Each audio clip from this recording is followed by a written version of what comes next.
Are you afraid of what lies in the dark?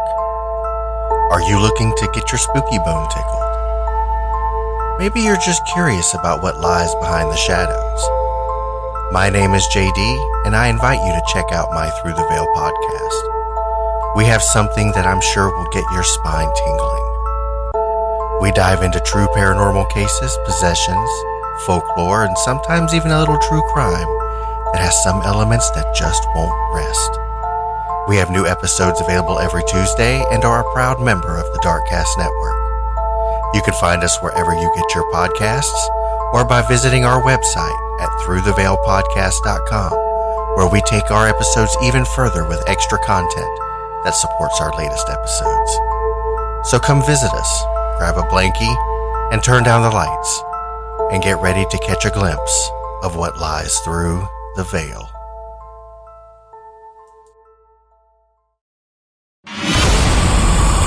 Witchcraft, the occult, extremist beliefs, murder. Tune in to Rogue Darkness each Friday and join host Raven as I uncover horrific crimes committed under the misconceptions and misunderstandings of witchcraft and other belief systems. I'll cover a wide range of crimes involving ritualistic killings and extremist beliefs to cult persuasion and supposed possession. Anything and everything that borders the line of horrifying. There's always three sides to a story. Side A, Side B, and then the truth. Let's uncover the truth together and explore the darkness of mankind, one crime at a time. Available wherever you get your podcast fix, simply by searching Rogue Darkness.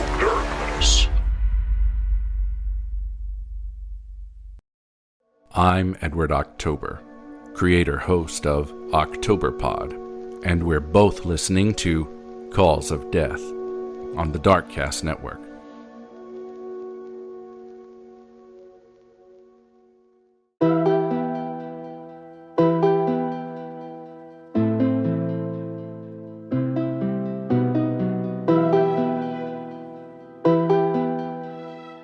Hello, and welcome to Cause of Death, 100 Seconds to Midnight. These episodes address the doomsday clock and the things that keep it ticking down, and the things we can do to stop it. The doomsday clock has been set at 100 seconds to midnight since 2020. It's 100 seconds to midnight, and around the world, people are experiencing homelessness in record numbers. In my last episode, I talked about the global banking crisis. And during that episode, I referred to one of the effects of a banking crisis being homelessness. I thought it a good idea to follow up on that since it will make it easier to refer back as we go. Please go back and listen to the last episode on the global banking crisis if you haven't yet. So much of that information will transfer to this episode. I'll also refer to the episode on the global water crisis, so you might want to listen to that as well. It's estimated that 1.6 billion people globally are living in inadequate housing. About 150 million of those have no housing at all. There is no standard definition for the term homeless. In some countries, it means that people are living on the streets. In others, it means that they don't own land. In most, it means that they lack adequate, stable housing. This includes the hidden homeless. These people are living in shelters or they're couch surfing. Homelessness, a proposal for a global definition and classification, was one of the papers that I read while researching this episode. This paper suggests that homelessness could be changed to houselessness, and the definition should be clearly defined as, quote, those sleeping rough or using public or private shelters, end quote. The paper goes on to say, this would include risk of houselessness, concealed houselessness, and substandard housing situations. A clear definition would certainly help data collection. If we don't know what we have, we really can't do much about it. The countries with the highest homelessness rates are Nigeria with 24.4 million, Pakistan with 20 million, Egypt with 12 million, Syria with 6.6 million, and the Democratic Republic of Congo with 5.3 million. I want to focus on Egypt for a minute. Egypt is considered a lower middle income country. It's been growing economically for several years and even saw slow growth throughout the COVID-19 pandemic. It boasts large manufacturing, agricultural, and tech sectors, but still there is a very high homeless population. 12 million people are defined as homeless in Egypt, and 3 million of those are children. So why? Normally, countries with poor growth or economic lag have the highest homeless population. Many of the homeless in Egypt have been living in poverty for generations. If one is homeless in Egypt, they can't apply for any identification. Neither can their children. This means that they can't apply for a job or go to school, or, if they could afford it, rent a home. Several agencies are trying to help the homeless in Egypt by providing housing, schooling, medical care, and jobs. But without identification, this becomes a challenge. The government is considering changing their policies so that the homeless can find work and their children can go to school. But as in any government, change comes very slowly. Egypt also has an informal economy. This means that the government neither taxes nor oversees any part of the economy, so there is no minimum wage, and the working conditions are poor, contributing to poverty and insecurity. The other countries that I mentioned, Nigeria, Pakistan, Syria, and the Congo, have different problems that account for their homeless population. These countries have been racked by war and civil unrest.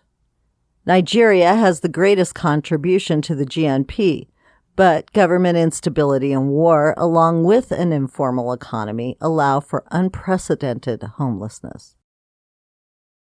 War is one of the greatest contributors to homelessness in countries around the globe. Instability in governments also causes economic instability that further exacerbates the problem. Let's move to Sudan.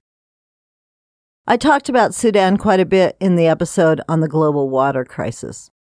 Sudan is experiencing severe water and food insecurity. This causes people to become refugees. They simply leave their homes to find water and food, rendering them homeless. Currently in Sudan, 2.7 million people are without adequate housing. As the water dries up and the food becomes scarcer, that number will rise exponentially. Among industrialized countries, the 5 countries with the highest rates of homelessness are the U.S. with 580,000, the U.K. with 366,000, France with 300,000, Germany with 237,000, and Australia with 100,000. These countries have strong economies. Industrialization means that there is money and jobs to be had. They all have formal governments, so there is oversight and working conditions are fairly good. So why are there so many homeless in these countries, particularly the U.S.? It's known that the homeless in most industrialized countries have suffered from one or more of the following: medical bills that have become insurmountable. For those who have had medical emergencies and have been without adequate health insurance, this can be devastating financially. The medical bills pile up, and there is no relief from any government agency. Payments become higher than wages. There's no way to keep up, and finally something gives. Many times it's their home. In a future episode, I'll talk about the student loan crisis and the effects it has on families and homelessness. But for now, suffice to say that this is as much a contributor to homelessness as medical costs. With interest rates between 6 and 10%, Many people will never pay off their student loans, and the payments are roughly $1,000 a month, unless you've made a deal with the government to pay a much lower payment, but never even touch the interest you owe. Right now, we're seeing a lack of affordable housing, and in many situations, a complete lack of housing. Affordable housing should be a right for all, but many countries around the world have no caps on rent. A rent surge, as we've seen in Albuquerque recently, can render many homeless. Wages don't go up, but rent doubles or triples. Urbanization contributes to the lack of affordable housing in many areas. This includes housing speculation. As more and more affluent people move into areas that were previously considered poor, rent rises, gentrification takes place, and the people who live in these areas have nowhere to go. During the Great Recession, housing speculation caused more than 40% of homelessness in the U.S. Domestic violence is a major contributor to homelessness. If a person who has been in a violent situation decides to leave, they may not have money or a plan for safe housing. They're trying to get out of a situation that could be fatal, and sometimes this leads them to becoming unhoused for a period of time until they can get back on their feet. Domestic violence is the leading cause of homelessness in women in industrialized countries. Racial and/or gender discrimination factors in. Yeah, still. This should have been addressed 50 years ago, but it exists in many places today. While there are laws in most states regarding discrimination in housing, unless the person being discriminated against can prove it, they really haven't got a leg to stand on. Landlords will pass over a person who meets all of their qualifications and rent to someone they feel is more desirable. If this happens enough, the person who is being discriminated against may end up homeless. Untreated mental illness is one of the most prevalent causes of homelessness. If a mental illness is severe enough, the person suffering from the illness may not be able to find employment, or they may not be able to apply for benefits by themselves. There is very little that anyone can do unless these people seek help on their own, and many of them won't or can't. Few programs exist in the U.S. to help the mentally ill. Shelters don't monitor them, and they can't get adequate mental health care. Substance abuse is another problem that many of the homeless face. Addiction wrecks people's lives, and without intervention, they live in a cycle of addiction that can't be overcome. Oftentimes, the addicted are self-medicating mental health problems. This adds another layer to the misery these people live with, and it pushes them deeper into poverty. The one thing that seems to cross over many of the other causes is unemployment or underemployment. Many homeless people either lack the skills and education or the ability to find suitable employment. In times of inflation, wages rarely go up, but prices do, and this can lead to higher rates of homelessness in many countries. Go back and listen to the episode on the global banking crisis. That explains a lot about how people end up homeless. So who are the homeless? Most of them were just like you, or me. They got along on a shoestring budget, paid their bills, made the rent, and lived their lives. They didn't overspend. They were careful, but they didn't make enough money for anything disastrous to happen. They didn't have savings. They were making ends meet, but just barely. Then, something disastrous happened. They couldn't keep up. They gave up the little things at first, like the morning cup of coffee at the coffee house. Then they gave up getting a haircut. Then they started eating sandwiches every day for every meal. And finally, they gave up their house or their apartment. They just couldn't do it anymore. They started out staying with family or friends, just a couple of nights here or there, but eventually those friends and family got tired of them, so they didn't allow them to stay anymore.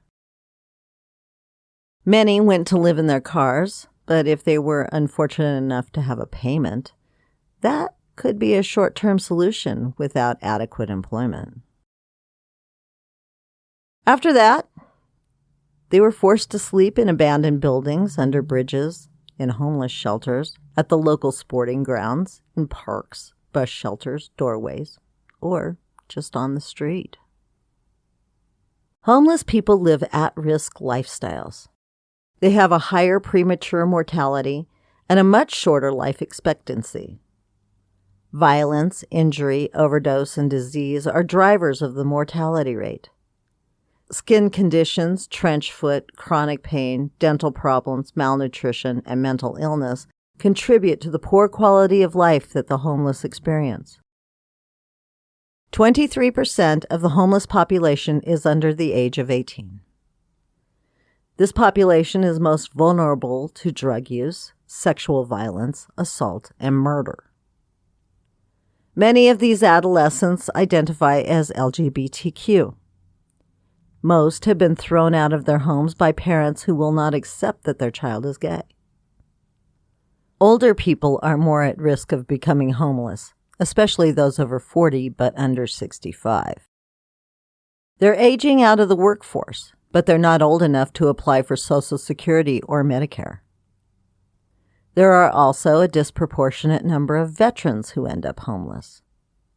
I've included a link to an Amazon Prime movie called Lost Angels. It's really worth watching.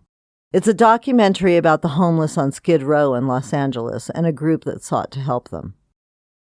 I won't often suggest documentaries since I find them to be skewed most of the time, but this one is pretty unbiased.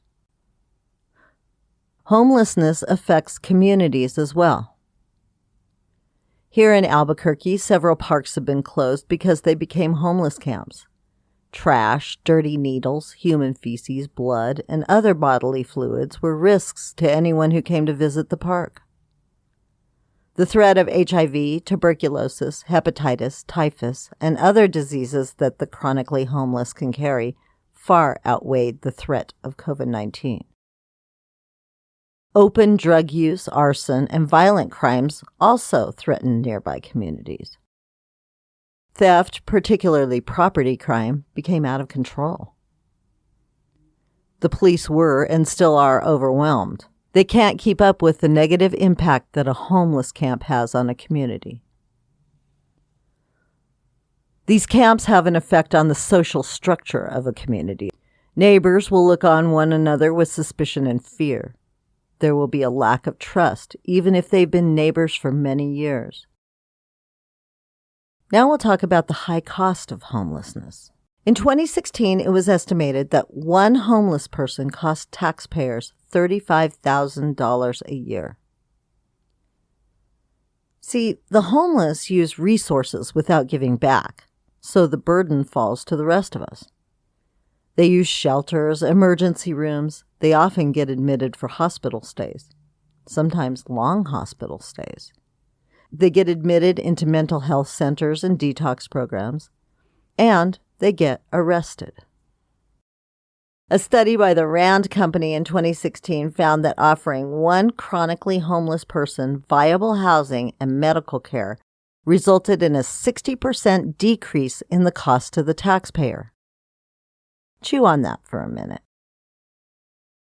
The burden on taxpayers dropped 60% by offering one homeless person medical care and housing. Many of the chronically homeless could find jobs if medical care and affordable housing were available to them. That would drop the burden even more. Another study that had been prepared for the California Endowment and the California Healthcare Foundation found that providing a home to people experiencing homelessness who are frequent users of public services reduced their number of emergency visits by almost 61%.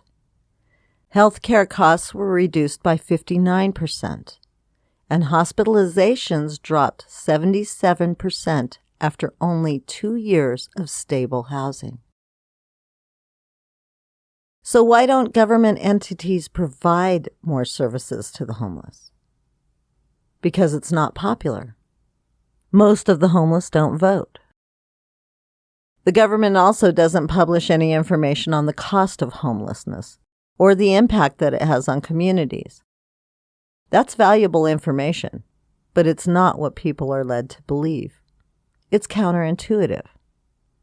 Give someone a home and the price of things goes down? Let's look at solutions.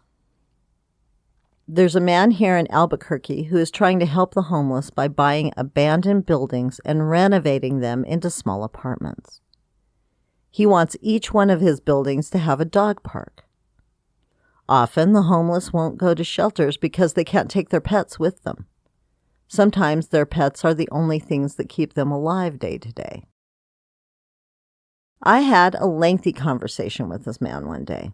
He owns a business that I frequent. We talked about his idea and how he could implement it. We talked about the cost, both to the people of New Mexico and to the homeless themselves. I told him that housing couldn't be absolutely free. There had to be a few strings, like mandatory mental health care visits and regular health care visits, mandatory substance abuse programs, mandatory work programs.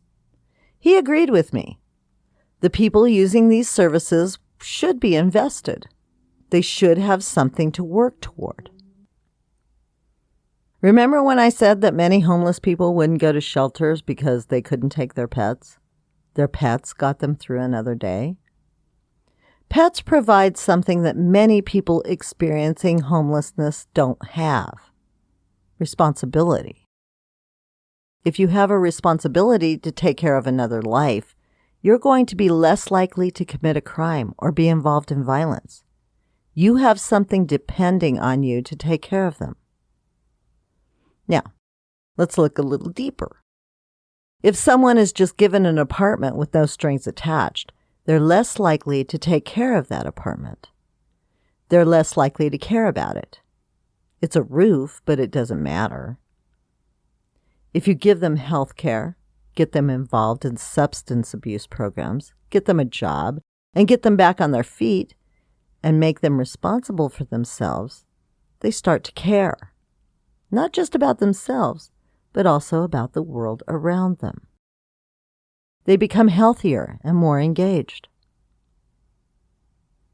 In 2019, a nonprofit charity organization, New Story, partnered with Icon, a company that is developing new construction technology. Together, they built 2 new houses in a week using a 3D printer. These houses were sustainable, cost-effective, and efficient. Icon and New Story developed the Vulcan 3D printer and used lavacrete as building material. These houses are expected to last as long or longer than traditional concrete masonry unit homes. By December of 2019, they had built a neighborhood of 65 homes in Tabasco, Mexico. Each home was about 500 square feet, with 2 bedrooms, 1 bathroom, a living room, and a kitchen. Each house had curved walls and a flat roof that was painted with cool roof paint to deflect heat and make the tiles of the roof waterproof. These houses can withstand earthquakes and heavy rains that are very common in that area. This technology could be key to helping millions of homeless people find adequate and affordable housing. In the UK, double-decker buses are being used as homeless shelters. 1 bus can provide shelter for 16 people. While living there, the homeless are offered vocational and life skills training and are also given mental health as well as physical health care. This project is funded by Buses for Homeless, a London nonprofit. This nonprofit buys decommissioned buses and converts them into living spaces with classrooms, diners, and health centers.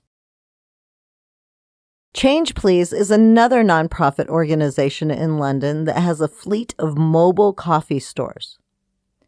They're training the homeless people to become baristas. Ashray Adhikar Abhiyan, a charity organization in Delhi, trained 20 homeless people to repair mobile phones.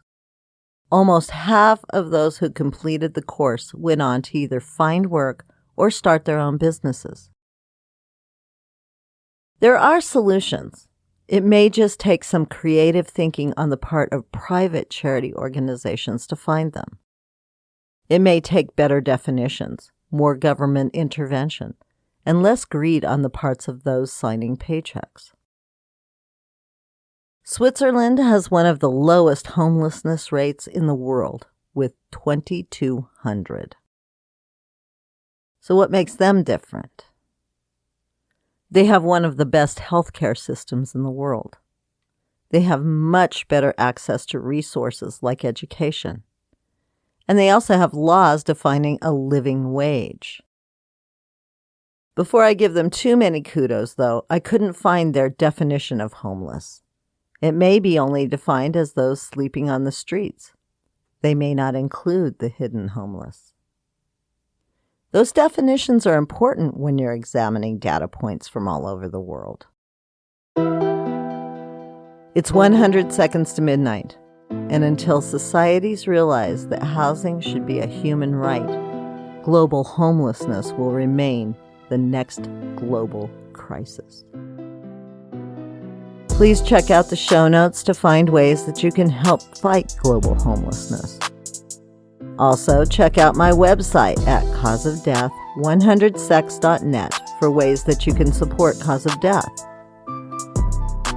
I'm going to be releasing bonus content once a month for those who sign up at the $5 or higher levels. Along with that, everyone who makes a monthly donation gets ad-free content, and higher levels get other goodies, including merch. Thank you for listening to Cause of Death, 100 Seconds to Midnight. I'll see you in 2 weeks when I'll be talking about the Black Death, the plague.